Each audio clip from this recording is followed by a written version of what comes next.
এটা দেখে কি একটুও বুঝতে না। আজকে একটা নতুন জিনিস শেয়ার করব, তাই তোমাদের সাথে ঝটপট চলে এলাম। আর এটা কি তোমরা গেস করতে থাকো। আর হ্যাঁ, এটা কি জানতে হলে পুরো ভিডিওটা ওয়াচ করতে হবে। কিন্তু এটা আমি নিজেকেই গিফট করেছি, তো গিফটটা কি সেটা জানতে হলে তো একটু ওয়েট করতেই হবে। তোমরা হয়তো অনেকেই ভাবে এটা আবার কোন পাগলি যে নিজেকেই গিফট করে। হ্যাঁ, আমি নিজেকেই গিফট করি। কারণ আমার যখন মন ভালো থাকে না বা ভালো লাগে না কিছুই, তখন আমি কিছু কেনাকাটা করি আমার জন্য।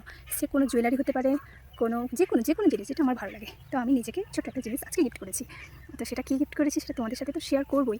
তো এই জিনিসটা অবশ্যই তোমাদেরও করা উচিত আমার মনে হয়, তাই তোমাদের সাথে এটা একটু শেয়ার করি। এটা হচ্ছে আমাদের নিজেদের আগে ভালোবাসতে হবে।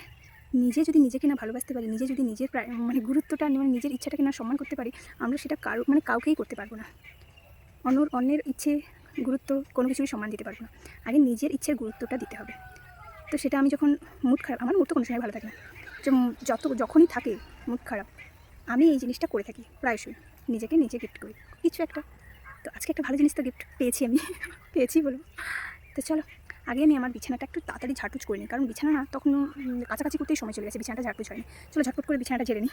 এলাম তো খাটটাকে পরিষ্কার করতে, কিন্তু এসে দেখলাম যে ঘরের ভিতরে প্রচণ্ড মাকড়সার জালও দিয়েছে। তাই খাটটা ঝাড়ার আগে আমাকে মাকড়সার জালগুলো পরিষ্কার করতে হবে। আগে মাকড়সার জালগুলোকে চলো পরিষ্কার করে নিই।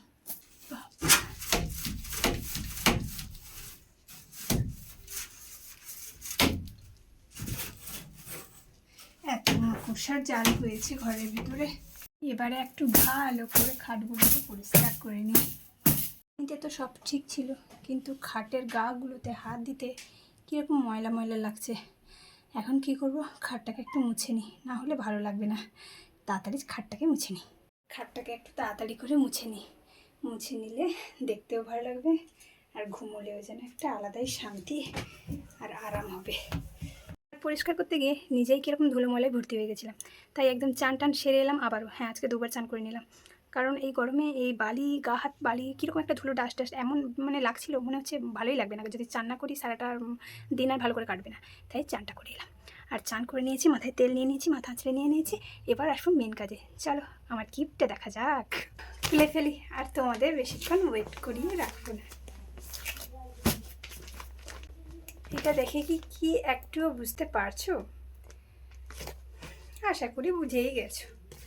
চলো তবুও বের করে দেখাই। এটা একটা বেডশিট, তো কম্বো প্যাক। এই হচ্ছে বালিশের কভার, এই হচ্ছে বেড কভার। যা দেরি করছি কেন, ঝটফট পেতে ফেলি, কারণ আমার তো একদম তর্স হয়েছে না, কারণ আমার খুবই বেডশিটের খিদে পেয়েছিল, তাই আমি কিন্তু ঝটপট করে কিনে ফেলেছি, দেরি করিনি। আর হ্যাঁ, এটা কিন্তু অনলাইন থেকে কিনিনি, এটা আমি অফলাইন থেকে কিনেছি। বালিশ দুটোতেও কভার পরিয়ে দিয়েছি। এবার চলো ফুল লুকটা তোমাদের সাথে শেয়ার করি। দেখো আমার বিছানার ফুল লুক, আর কেমন লাগছে কমেন্টে জানিয়ে যেতে কিন্তু একদমই ভুলে যেও না। একটা ইউনিক কালার দিয়েছি, যেটা কোনো দিনও এরকম ডিপ কালার আমি ব্যবহার করিনি বিছানাতে। বেশিরভাগই সাদা, লাল, কমলা, যত রকমের হালকা কালার পেরেছি দিয়েছি। তো ধুয়ে আমি পাগল হয়ে গেছি। অবশ্য ধুতে হবে, সে সাদা নাও আর ডিপ নাও যাই নাও, কিন্তু ওইটা একটু বিশ্রী হয়ে যায় দেখতে আর কি, কাচাকুচির পরেও দেখতে বিশ্রী হয়ে যায়। আর তাই এবার একটু ডিপ কালার করে নিয়েছি। প্যাঁচপ্যাঁচানি বৃষ্টির জন্য 2 দিন এই খাটে ঘুমানোই যাচ্ছিল না। আমি এই গন্ধর জন্য 2 দিন খাটে ঘুমাইনি, বাইরে বারান্দায় ঘুমিয়েছিলাম। আমি শান্তিতে একটু ঘুম দেব।